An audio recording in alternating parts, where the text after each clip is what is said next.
"The cab!" said Mr. Pickwick. "Here you are, sir," shouted a strange specimen of the human race, in a sackcloth coat and apron of the same, who, with a brass label and number round his neck, looked as if he were catalogued in some collection of rarities. This was the waterman. "Here you are, sir. Now then, first cab." And the first cab having been fetched from the public-house, where he had been smoking his first pipe, Mr. Pickwick and his portmanteau were thrown into the vehicle. "The Golden Cross," said Mr. Pickwick.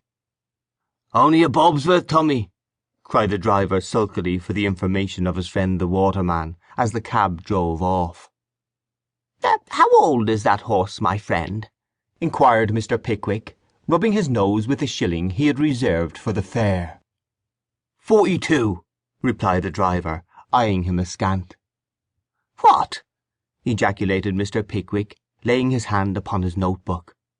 The driver reiterated his former statement. Mr. Pickwick looked very hard at the man's face, but his features were immovable, so he noted down the fact forthwith. "And how long do you keep him out at a time?" inquired Mr. Pickwick, searching for further information. 2 or 3 weeks, replied the man. "Weeks?" said Mr. Pickwick in astonishment, and out came the notebook again. "He lives at Pentonville when he's at home," observed the driver coolly, "but we seldom takes him home on account of his weakness." "On account of his weakness?" reiterated the perplexed Mr. Pickwick. "He always falls down when he's took out of the cab," continued the driver, "but when he's in it we bears him up very tight, and takes him in very short, so as he can't very well fall down. And we've got a pair of precious large wheels on, so, when he does move, they run arter him, and he must go on, he can't help it." Mr. Pickwick entered every word of this statement in his notebook, with the view of communicating it to the club, as a singular instance of the tenacity of life in horses under trying circumstances.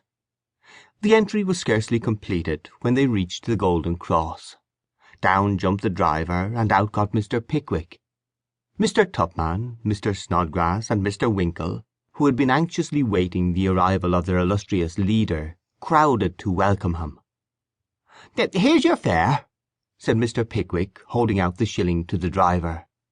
What was the learned man's astonishment when that unaccountable person flung the money on the pavement, and requested in figurative terms to be allowed the pleasure of fighting him, Mr. Pickwick, for the amount.